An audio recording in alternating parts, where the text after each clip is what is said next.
স্বরাষ্ট্রমন্ত্রী একটা কথা বলেছেন, যদি নির্বাচন না হতে দেয় এই কারণেই তারা চুপ থেকে তারা জুলাই সনদে স্বাক্ষর করেছেন।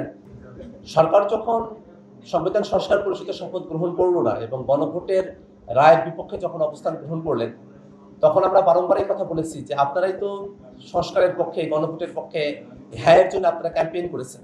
যদিচ তারা খুব সহসাই হ্যায়ের পক্ষে তারা ক্যাম্পেইন করে নাই, তারা আসলে জনতার চাপে পড়ে তারা হ্যায়ের পক্ষে তাদেরকে ক্যাম্পেইন করতে হয়েছে। কারণ আমরা দেখেছি ছাত্রদল তাদের অফিসিয়াল পেজ থেকে নায়ের তারা ক্যাম্পেইন তারা শুরু করেছিল।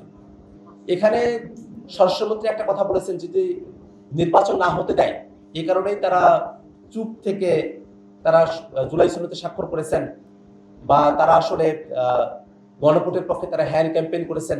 এই যে বক্তব্য তারা প্রদান করছেন, এতে করে মনে হয় যে বিএনপি তারা আসলে সংস্কারের কথাটা হাসিনা পতনের আগে পর্যন্ত যেভাবে বলতো, হাসিনার পতনের পর থেকে সংস্কারের বিষয়ে তাদের চাওয়া পাওয়া ছিল না, তাদের শুধু চাওয়া পাওয়া ছিল ক্ষমতা কেন্দ্রিক।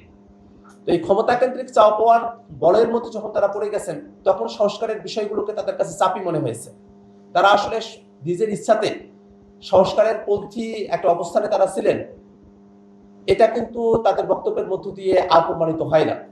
এই কারণে আমরা দেখেছি যে তারা, তাদের যদি সৎসাহস থাকতো, তারা গণভোটের রায়ের কথাও তারা বলতে পারতেন, তাদের সেই সুযোগটা ছিল, তারা সেটা করেন নাই।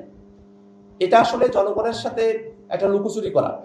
জনগণ চেয়েছে সংস্কারের মধ্য দিয়ে বাংলাদেশ রাষ্ট্র কাঠামোর একটা বড় ধরনের পরিবর্তন হবে, সে পরিবর্তনটা তারা আসলে চান নাই।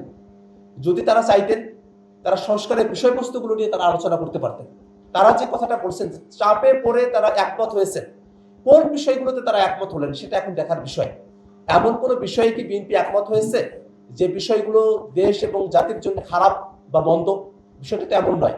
আমরা আলোচনা করে দেখতে পারি যে এই যে তত্ত্বাবধায়ক সরকারের নতুন ফর্মুলার কথা বলা হয়েছে, সেটা কি দেশ ও জাতির জন্য খারাপ?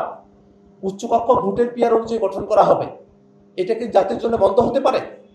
যে সাংবিধানিক প্রতিষ্ঠানগুলোতে নিয়োগটা নিরপেক্ষ ভোটের মাধ্যমে হবে, সেটাও তো কোনো মন্দ বিষয় না। এই প্রত্যেকটা বিষয়ে সংস্কারের যে বিষয়গুলো আছে, সেই বিষয়গুলো দেশ এবং জাতির জন্য ভালো।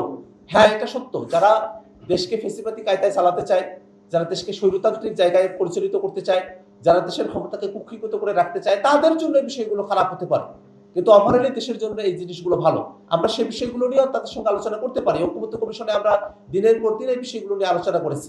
কিন্তু জনগণের রায়ের সঙ্গে প্রতারণা করা, এটা কোনোভাবেই কাম্য হতে পারে না। আমরা মনে করি যে সরকার দল, তাদেরও অনেকেই আছেন, তাদের সমর্থকেরা যারা গণভোটে হ্যায়ের পক্ষে অবস্থান নিয়েছেন। বিএনপি শুধু যে তাদের যারা বিরোধী, অর্থাৎ যারা বিএনপিকে ভোট দেয় নাই তাদের সঙ্গে প্রতারণা করছে, বিষয়টা এমন নয়। বরং যারা বিএনপিকে ভোট দিয়েছে এবং গণভোটে হ্যাঁ ভোট দিয়েছে, তাদের সাথেও বিএনপি প্রতারণা করছে।